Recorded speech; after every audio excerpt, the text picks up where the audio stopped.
Hello students, most welcome आपके अपनी YP computer classes की टू क्रिएटिव लर्निंग में। आज हम डिस्कस करने वाले हैं CBSE class 12th subject computer science with Python का chapter 3 working with functions. Part 1 हम ऑलरेडी कर चुके हैं, जिसमें मैंने फंक्शंस के बारे में काफी आइडिया और विद प्रैक्टिकली बताया है। ओके, आज मैं क्या करने वाला हूँ पार्ट 2 में। This will be part 2 and part 2 में आपको मैं 3 प्रोग्राम्स जो सुमिता अरोड़ा बुक के हैं, और इस बुक में सॉल्व एग्जांपल्स हैं। सॉल्व के बाद अनसॉल्व पर भी जाएंगे, बट पहले आज की वीडियो में हम solve example 3 examples means 3 programs हम करने वाले हैं, 3.1 एंड 3.2 एंड 3.3।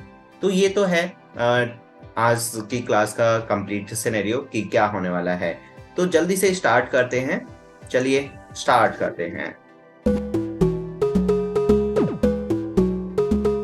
तो प्रोग्राम 3.1 क्या कहता है? Program to add two numbers through the function. 2 numbers add तो करने हैं, लेकिन यूजिंग फंक्शन करना है। ओके, नाउ तो हमने सपोज ये प्रोग्राम बनाया। फंक्शन बनाने के लिए पार्ट 1 में मैं बता चुका हूं आपको, यहाँ पर लिख देते हैं this is part 2। Now part 1 में हमने वो तो बता ही दिया था। पार्ट 1 में हमने समझा था कि डेफ कीवर्ड से हम फंक्शंस बनाते हैं। तो डेफ और this is the function name, और यहाँ पर हमें 2 नंबर्स को ऐड करना है। तो 2 नंबर्स हमने पास कर दिए, एक्स एंड वाई, और s equal to x plus y और रिटर्न एस। तो ये तो है फंक्शन का डेफिनेशन। ओके, अब नाउ इस फंक्शन को हमें ऑपरेट करना है। मतलब फंक्शन क्या है? एक ब्लॉक की तरह है। जब तक आप उसे कॉल नहीं करोगे, कोई इंस्ट्रक्शन नहीं दोगे, उसे यूज करने के लिए कुछ स्टेटमेंट नहीं लिखोगे, तब तक वो वर्क नहीं करेगा। ओके, तो यहाँ पर हमने नॉर्मली num1 के अंदर इनपुट लिया as a float number, first number, और सेकंड नंबर num2 के अंदर लिया, and this is the calling step of the function. This is what? Calling step, calling of the function. यहाँ से क्या होता है? num1 का वैल्यू तो जाएगा x के अंदर, num2 का वैल्यू जाएगा y के अंदर।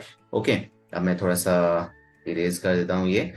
num1 का वैल्यू जाएगा x के अंदर, num2 का वैल्यू जाएगा y के अंदर, ये दोनों प्लस हो जाएंगे, s के अंदर वैल्यू आ जाएगा। एंड रिटर्न स्टेटमेंट क्या करता है?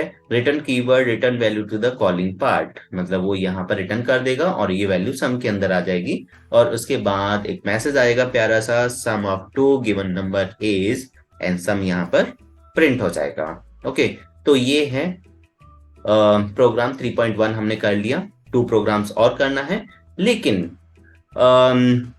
नेक्स्ट प्रोग्राम पर जाने से पहले मैं आपको एक टिप देना चाहता हूं, क्योंकि अब एग्जाम्स बहुत ही नजदीक आने वाले हैं, तो सैंपल पेपर से स्टडी करना तो बनता ही है।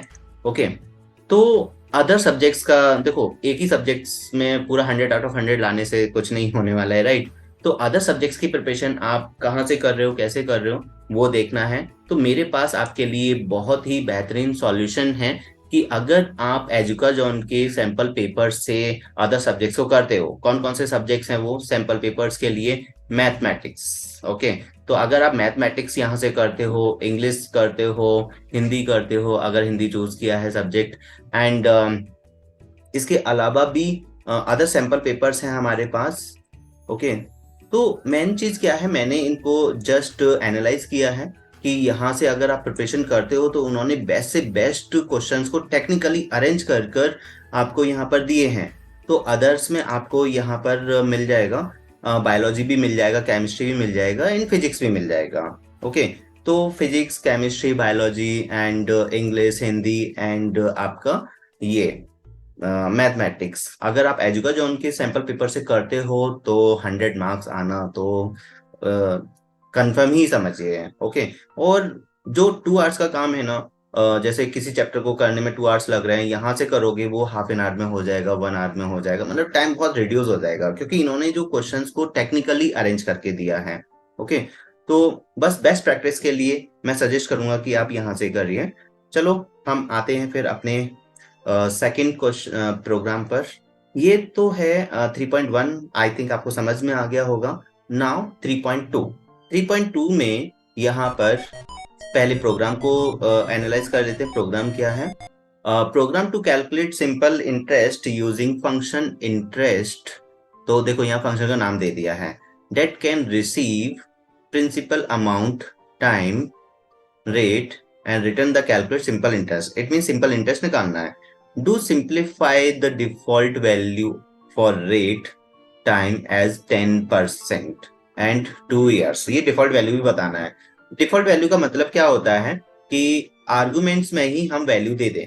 तो इससे क्या होगा, अगर आर्गुमेंट्स में ही वैल्यू दे दिया है तो उसे डिफॉल्ट वैल्यू बोलते हैं। तो टाइम एंड रेट में वैल्यू ऑलरेडी गिवन है, प्रिंसिपल में डिफॉल्ट वैल्यू नहीं है। तो होगा क्या, जैसे हमने यहाँ से प्रिंसिपल लिया और उसके बाद जब हमने फंक्शन कॉल किया तो अब ये तो डिफॉल्ट वैल्यू है हमारे पास, तो ऑल वैल्यूज पास करने की जरूरत नहीं है। अगर मैंने प्रिंसिपल पास किया यहाँ से, सीधा प्रिंसिपल यहाँ पर आ जाएगा, प्रिंसिपल अमाउंट यहाँ से प्रिंसिपल अमाउंट यहाँ आ जाएगा, फिर यहाँ पर कैलकुलेशन होगा और ये रिटर्न कर देगा principal into rate into time, और वो एसआई के अंदर चला जाएगा।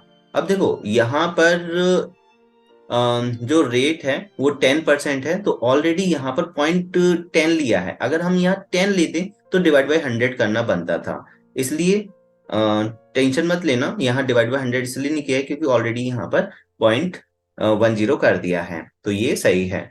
तो यहाँ पर सिंपल इंटरेस्ट कैलकुलेट हो गया।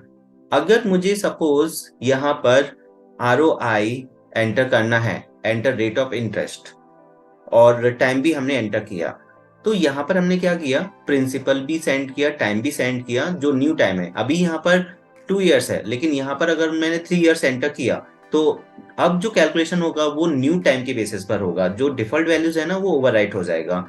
जो भी आपने यहाँ पर रेट ऑफ इंटरेस्ट लिया सपोज 5, तो यहाँ पर 0.05 आ जाएगा और वो यहाँ पर चला जाएगा। ओके, तो यहाँ पर सीधा ये सिंपल इंटरेस्ट कैलकुलेट होगा। तो इन शॉर्ट यहाँ पर समझाया क्या है, अगर डिफॉल्ट वैल्यूज होती हैं तो वो आर्गुमेंट देना नेसेसरी नहीं होता, तो यहाँ पर हमने डिफॉल्ट आर्गुमेंट नहीं दिए, राइट। जो भी ऑलरेडी यहाँ गिवन है उसके बेसिस पर काम हो गया। बट यहाँ पर हमने क्या किया, न्यू वैल्यूज दे दी, तो जो डिफॉल्ट वैल्यूज है वो ओवरराइट हो जाएंगी। मतलब 2 की जगह यहाँ 3 आ जाएगा। यहाँ पर अगर यहाँ ROI 5 था, डिवाइड हो जाएगा तो 0.05 आ जाएगा। तो इन वैल्यूज के साथ कैलकुलेशन होगा, रिटर्न होकर सिंपल इंटरेस्ट 2 आ जाएगा। तो यहाँ पर इन शॉर्ट इस एग्जांपल में आपको डिफॉल्ट आर्गुमेंट्स के बारे में समझाया है। ओके, डिफॉल्ट आर्गुमेंट कैसे काम करते हैं, और यहाँ पर एज अ सैंपल अगर 6700 लेते हैं तो इसका रिजल्ट ये आ जाएगा। और अगर हम जो न्यू वैल्यूज हैं, रेट ऑफ इंटरेस्ट अगर हम ये लेते हैं 8 और यहाँ पर ईयर 3 लेते हैं तो उसके अकॉर्डिंग ये रिजल्ट आएगा। ओके, तो आई थिंक ये समझ में आ गया होगा। इन शॉर्ट 3.2 में डिफॉल्ट आर्गुमेंट को मेन एम रख के चले हैं हम, और डिफॉल्ट आर्गुमेंट को समझाया है। ओके, और अगर नहीं भी समझ में आ रहा है तो मुझे कमेंट करके बताइएगा, और सिंपलीफाई करके देंगे। वैसे तो आई थिंक इतना इजी ही था। ओके, तो नेक्स्ट स्लाइड चलते हैं। यहाँ पर है ये प्रोग्राम 3.3, तो पहले स्टडी कर लेते हैं।